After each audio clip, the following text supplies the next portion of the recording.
Voilà, comme nous l'avons dit au départ, nous recevons sur ce plateau le mouvement national des chômeurs du Gabon qui viennent certainement pour une déclaration liée à leurs activités. Et là, il s'agit de monsieur Silver Michel Guémandon, c'est cela? Bonjour. Bonjour. Et il y a qui est le président, vous êtes le président justement de ce mouvement national des chômeurs. Hein. Et vous êtes accompagné de monsieur Toutoum Ngompierre. C'est cela. Bonjour. Bonjour. Les consultants Obolo et Dombadinga vous adressent également leurs salutations de bienvenue. Bonjour. Voilà. Bonjour. Bonjour. Alors, veuillez nous présenter un tant soit peu cette organisation dont vous êtes le responsable, monsieur Silver. Oui, bonjour à tous les téléspectateurs. Le mouvement national des chômeurs du Gabon est un cadre légal de discussion, d'échange, de revendication et d'énonciation de tous les chômeurs gabonais. Il a pour objectif, entre autres, de défendre les intérêts et les droits des chômeurs gabonais. Notre combat repose essentiellement sur la violation d'une disposition constitutionnelle, l'article 1 alinéa 7 de notre constitution, qui dit clairement que chaque Gabonais a le devoir de travailler et le droit d'obtenir un emploi.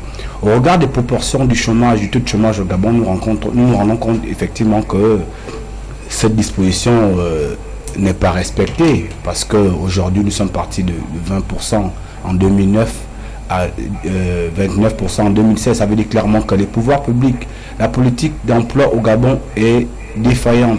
C'est par rapport à ça que nous sommes venus aujourd'hui pour dire que nous avons mis ce cadre légal en place qui existe depuis pratiquement 7 mois sous le numéro 0101 par le ministère de l'Intérieur.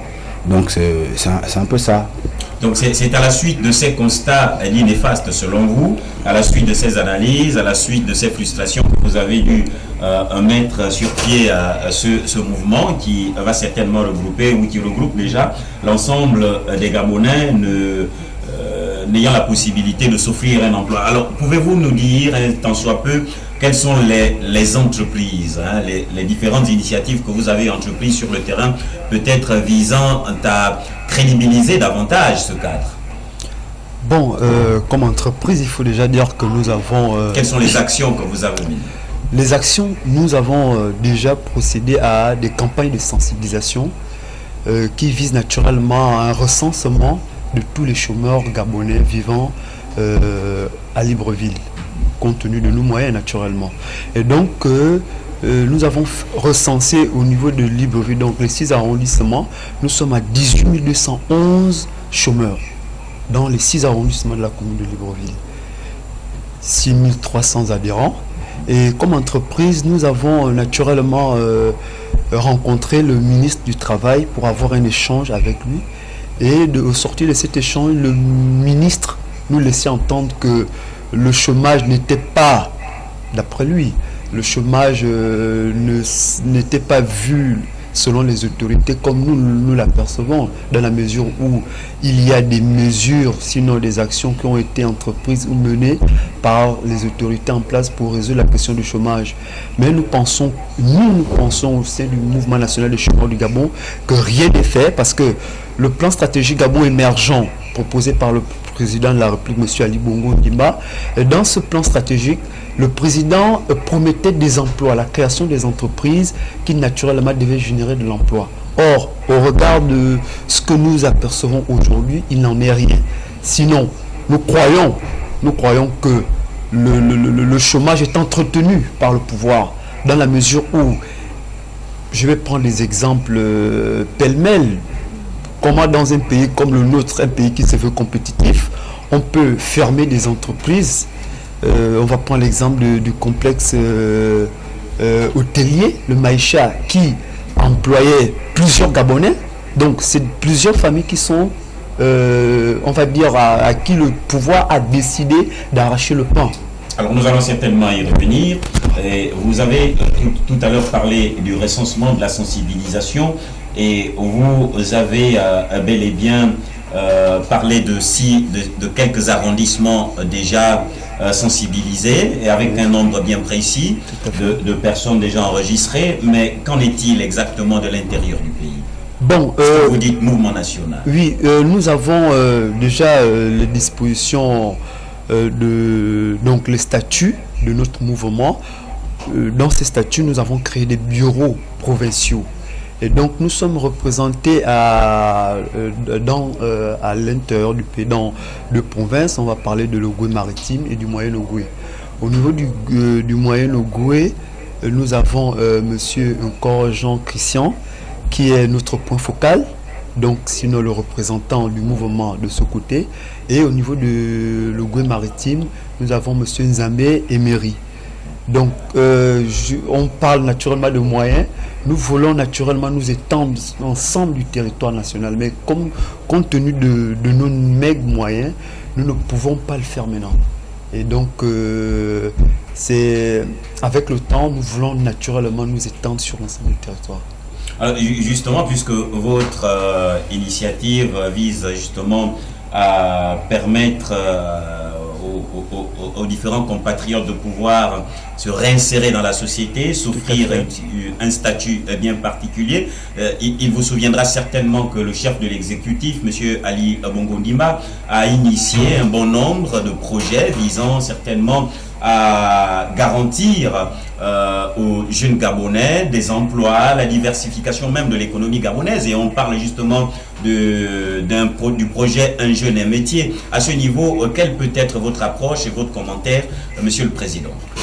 Oui, nous disons, c'est des projets louables. C'est des projets louables, mais malheureusement, c'est des projets, à notre avis, qui ne sont pas viables. Ils sont à long terme.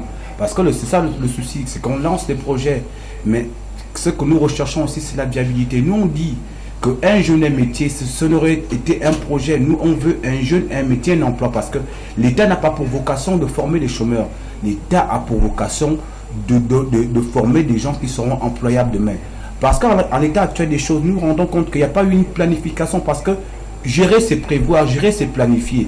Parce que nous formons 6 000 jeunes Gabonais.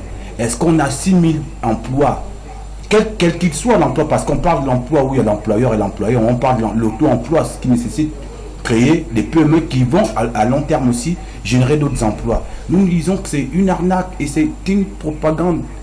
C'est un projet électoraliste, parce qu'on sait qu'on a la veille des élections, on vient vendre du rêve aux jeunes Gabonais en leur disant voilà un jeune métier, et ça remet même en cause leur formation, parce que aujourd'hui nous qui sommes là, nous avons été formés par ce même État.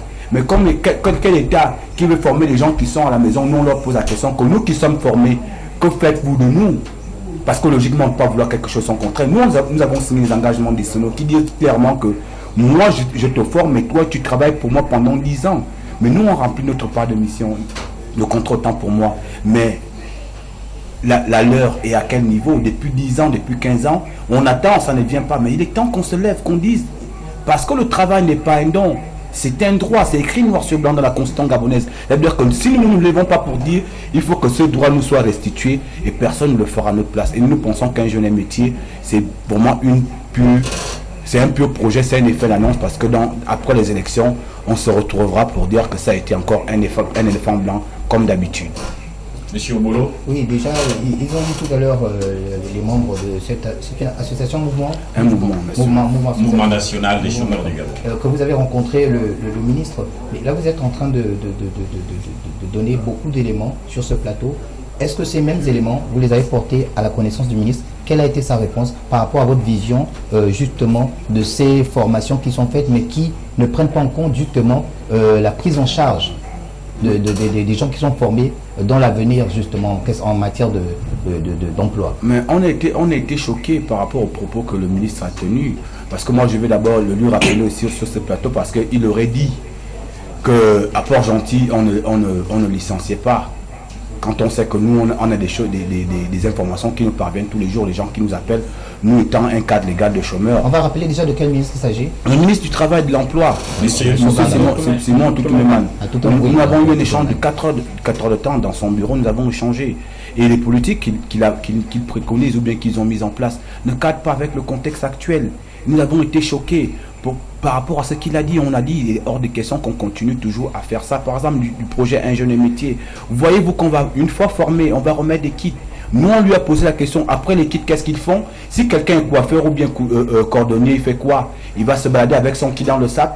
Il n'a pas d'argent pour pouvoir avoir un local. Il n'a pas pour se mettre en règle vis-à-vis de l'administration qui est le CDO. Il fait quoi? À la limite, il va prendre le kit, il va le vendre. Monsieur le président du mouvement national, justement, l'État a mis en place depuis déjà plusieurs décennies l'Office national de l'emploi. Avez-vous fait un tour? Naturellement, on a fait un tour. Mais aujourd'hui, nous on dit l'Office national de l'emploi n'arrive plus à répondre aux attentes, aux nombreuses attentes des demandeurs d'emploi. Vous voulez dire qu'il n'a pas la compétence, Ricky? Non, c'est pas qu'il n'a pas la compétence, c'est pas dépassé parce que l'offre, la demande est plus forte que l'offre. Aujourd'hui, nous on a dit, si nous tentons... Mais pourtant, chaque jour, le Conseil national de l'emploi n'a pas arrêté de demander aux Gabonais de se rapprocher de cette institution. Mais logiquement, ce que nous disons aujourd'hui, moi je prends souvent par rapport à un exemple. Je dis, l'Office national de l'emploi est devenu aujourd'hui comme quelqu'un qui va chez sa tante. Première fois, je veux manger, la tante ne me donne pas manger. Deuxième fois, je veux manger, la tante ne me donne pas manger. La troisième fois, il fait quoi? Il ne va plus. Parce que le recensement que nous voulons faire ici, c'est pour faire un dénombrement exhaustif. Parce que des milliers de Gabonais ne vont plus à l'Office national de l'emploi parce qu'ils ne trouvent pas leur compte. Parce que vous allez faire 5 mois, 6 mois, 7 mois à apprendre à rédiger un CV. Ce n'est pas ce dont on a besoin. Nous, on a besoin du travail. Donc, logiquement, quand on part, il n'y a pas de solution. On fait quoi? On tourne le dos à l'Office national de l'emploi. Question, M. Moutendi. Rapidement. À deux volets. Vous êtes aujourd'hui tous deux sur ce plateau. Je pense que vous êtes chômeurs. Naturellement. Bien. Qu'arrivera-t-il si vous, Monsieur le Président et Monsieur le chargé de la communication, d'ici demain, vous trouviez un emploi? Écoutez, vous ne seriez plus membre de ce mouvement? Bon, les statuts du mouvement sont clairs. Les anciens membres qui trouvent de l'emploi deviennent des membres d'honneur. Voilà. Donc, des membres d'honneur. En fait, les statuts sont clairs. Nous avons prévu tout cela. Voilà. Mais donc, il y a une base. On va procéder au sein de votre administration à un changement. Donc, quelqu'un d'autre va passer président. Tout à fait, puisque les textes. J'ai envie de répondre. Ici, si on trouve de l'emploi, pour moi ou pour nous, le mouvement national des chômeurs du Gabon, ce sera une victoire parce que cet emploi n'est pas... Deux ou bien pour l'ensemble, n'importe quel Gabonais qui aurait eu l'emploi par rapport à notre cadre. Ce ne sera pas un don, ce ne sera pas de la corruption, ce sera une victoire pour nous parce que nous nous battons aujourd'hui pour le plein emploi. Comme demain, quand on me trouve du boulot, que des gens n'aillent pas raconter sur des places publiques en me disant qu'on m'a trouvé du boulot, là, c'est une victoire parce que nous nous battons tous les jours pour ça. Donc le travail est un droit. On m'aurait restitué ce qui a été confisqué pendant des années. Donc moi je dis, si tout de suite on a de l'emploi, on va partir, on va céder de la place à d'autres personnes et qui vont continuer à suivre, mais tout en leur apportant notre soutien, quel qu'il soit. Très bien. Ok. Monsieur Nomaniga. J'ai déjà rapidement fait le calcul. Ils ont donné 18 211 répertoriés chez vous. Plus les 6 000 de un jeune, un métier, puisque pour le moment, c'est toujours des sans-emploi. Ça fait 24 211 chômeurs.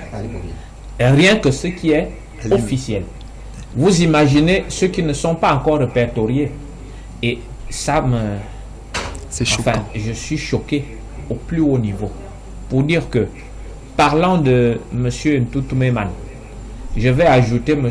Jean-Rémy Oganaga, ou Jean-Marie Oganaga. J'ai eu la chance de les croiser à chaque fois en travaux. Et au Gabon, il n'y a pas... Billy Binze n'est pas un menteur. Billy Binze dit, il répète ce qu'on lui demande de répéter. Mais en matière de mensonge, ces deux-là sont en tête, qualifiés. Je pense que leur diplôme même, vraiment c'est le mensonge. Je soutiens mes mots, je vous dis, je les ai croisés à Ngonje lors de la commission ad hoc. Nous nous sommes rabattus du côté de la fonction publique. Mentir est leur art. Bref, une seule question. Vous êtes allé auprès du ministère, chez le ministre. Vous dites qu'ils ont une autre interprétation du chômage au Gabon. Ma question est de savoir, est-ce que c'est pas vous aussi qui interprétez un peu en exagération ce qu'on entend par chômage au Gabon? Allez-y. Je ne pense pas. Mais avant de répondre à cette question, permettez-moi de revenir un peu sur l'audit de la fonction publique réalisé en 2010, où naturellement on parlait des fonctionnaires fantômes. des doublons au niveau de la fonction publique. Mais le pouvoir ne nous a jamais présenté les résultats de ces audits. Donc un toilettage, nous pensons qu'il faut qu'il y ait un toilettage au niveau de la fonction publique pour voir s'il y a des postes budgétaires à pourvoir, que les diplômés qui sont à la recherche de l'emploi aient automatiquement ces postes budgétaires. Vous voyez un peu. Donc nous confirmons, nous pensons que le chômage au Gabon est entretenu. Maintenant, pour revenir un peu entretenu à quelle fin? Mais naturellement, vous voyez bien, on va dire ventre affamé n'a pas d'oreille. Je vous assure, le quotidien d'un chômeur, ce n'est pas facile. Oui, mais nous sommes permettez. Il n'y a que la fonction publique qui peut employer. Mais naturellement, il n'y a pas que la. Mais voilà, donnons des moyens aux Gabonais de créer des entreprises. Voilà. Naturellement, l'entrepreneuriat. Par ailleurs, par exemple, on donne des microcrédits. Il n'y a pas. Comprenez, remboursable sur 2-3 ans. Mais au Gabon, on ne le fait pas. Monsieur le chargé de la communication, monsieur le président, on arrive progressivement à la fin de notre entretien. Ce mouvement existe depuis belle lurette, mais pourquoi avoir attendu cette période, pouvoir se lever au créneau devant de la scène, aller rencontrer monsieur le ministre, alors qu'il y a eu un laps de temps, vous aurez certainement pu entreprendre toutes ces démarches, et surtout qu'au niveau de l'intérieur du pays, vous êtes certainement entendu. N'est-ce pas aussi à des fins de récupération électorale? On s'attendait à cette question, mais moi je suis quelqu'un de légaliste, parce que la constitution gabonaise me donne la latitude de m'exprimer en tout lieu, en tout temps et en toutes circonstances. Ça veut dire qu'aujourd'hui, dans la mesure où il y a un droit qui est violé, je peux me lever à n'importe quel moment pour le faire. Et nous aussi, on l'a fait parce que nous savons que c'est une période sensible. Cette période sensible permettra aussi à la majorité silencieuse que nous sommes, les chômeurs, de pouvoir sanctionner ceux qui ont confisqué nos droits. Donc par rapport à ça, nous on va prendre position pour dire en 7 ans nous n'avons rien eu, nous n'avons rien vu. Est-ce que nous devons encore accepter 7 ans de plus? Et à partir de là, nous allons nous prononcer. Et c'est par rapport à ça que nous avons fait ça aujourd'hui. Un message? Un message pour dire que nous on va sanctionner. Sanctionner où? Sanctionner ceux qui confisquent nos droits de travail. Pendant les élections présidentielles. Alors, monsieur le président de la République, un message vous est adressé par l'ensemble du mouvement, bien sûr, mouvement national des chômeurs du Gabon. C'est un dernier qui vont certainement sanctionner parce qu'ils vous attendent au rendez-vous. Préparez-vous donc à résoudre cette problématique.